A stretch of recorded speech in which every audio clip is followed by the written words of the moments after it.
তোমরা আগের ব্লগেই দেখেছো যে আমি রয়েছি দিদিদের বাড়িতে, আর সকালবেলা ঘুম থেকে উঠে যেটা আমার প্রথম কাজ থাকে মানে সেটা হচ্ছে কি সানস্ক্রিন মাখা। আর এখানে আমি সানস্ক্রিন, টোনার আর হালকা একটু লিপ বাম ইউজ করেছিলাম। সকাল বলবো না, অনেকটাই দেরি। তারপর দিদি বলছিল একটু ঘরের জানলাগুলো খুলে দে, সেটাই খুলে দিচ্ছিলাম। আর ব্রেকফাস্ট করেছিলাম এখানে দুধ চা আর পাউরুটি দিয়ে। ওই যে বললাম দেরি করে উঠেছি, তাই ব্রেকফাস্ট করেছি 12টার সময় আর ল্যাট খেয়ে পড়েছিলাম। তারপরে কিছুই তেমন করিনি। তারপরে 2টোর দিকে লাঞ্চ করতে বসেছি আর দেখছি একদম আকাশ কালো করে এত জোরে হাওয়া হচ্ছে মানে বলার মতো না। তো খাওয়া ছেড়ে উঠেছিলাম যে এরকম হাওয়া দিচ্ছে দেখতে, আর দেখছি প্রচন্ড বৃষ্টি, সামনে গাছ টাছ কটা ভেঙেও গেছে, টবও কয়েকটা ভেঙে গেছিল নাকি ছাদে। তারপর স্নান করতে যাচ্ছিলাম, মানে খাওয়ার আগে স্নান করিনি, মানে ল্যাদ খাওয়ার জন্য আমি কিছুই করিনি, স্নান করিনি। তারপর দিদি বলে ওখানে চল তোর চুলের আগাটা কেটে দিই, পুরো ফেটে গেছে। চুলের আগাটা কেটে আমি স্নান করে এসেছিলাম। ওই ঠান্ডা, মানে তখন তো বৃষ্টি হয়েছিল, ঠান্ডা ঠান্ডা পড়ে গেছিল, ঠান্ডার মধ্যে শ্যাম্পু করে এসেছিলাম। আর এখানে নাটক করছিলাম কেন আমি জানি না। তারপরে স্কিন টিন কেয়ার করে নিলাম। বাড়িতে যেমন সন্ধ্যায় ঘুমাই, ওখানে সন্ধ্যায় খুব একটা ঘুমাইনি, মানে ঘুমাইনি, একটু শুয়েছিলাম। তারপরে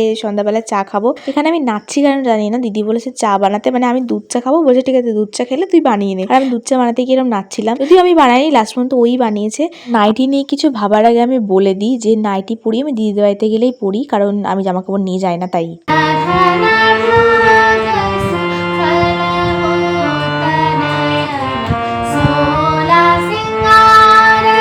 তারপরে আমার দিদি এখানে গান করছিল আর আমি হচ্ছে গিয়ে খাচ্ছিলাম ম্যাগি। কারণ হচ্ছে গিয়ে আমি বলে বেড়াই সবাইকে যে আমি ফুডি না, কিন্তু আমি মাঝে মাঝে এত ফুডি যে কেউ ভাবতেই পারবে না যে ঘন্টা ঘন্টায় আমার খিদে পায়। তারপর 8:30টার দিকে মানুষদা অফিস থেকে চলে আসে আর এখানে আমি একটু রেডি হয়ে নিয়েছিলাম আমি দিদি, কারণ মানুষদের সাথে একটু বেরোবো। মানে একটা জায়গায় হচ্ছে কি মানুষদার বন্ধুদের সাথে একটু আড্ডা দিতে যায়, সেখানেই যাচ্ছিলাম আমরা। মানে কিছুই করতাম না, কি আর বাড়িতে বসে থাকতাম, এমনিতে ভালো লাগে না, ঘুরতেই ভালো লাগে। ওখানে গেলাম, ওখানে গিয়ে ইচ্ছা করলো একটু কফি খায়, মিল্ক কফি, তো সেটাই খাচ্ছিলাম। তারপরে বসেই ছিলাম, বোরিং লাগছিল। তারপরে দিদির সাথে আর একটা দিদি ছিল ওখানে, ওদের সাথে একটু লুডু টুডু খেলছিলাম। তারপরে চলে আসি আর রাতের দিকে কিন্তু ঠান্ডা লাগছিল, কারণ যেহেতু বৃষ্টি হয়েছে। আর এটা ছিল হচ্ছে কি dinner, and that was the day. Bye by.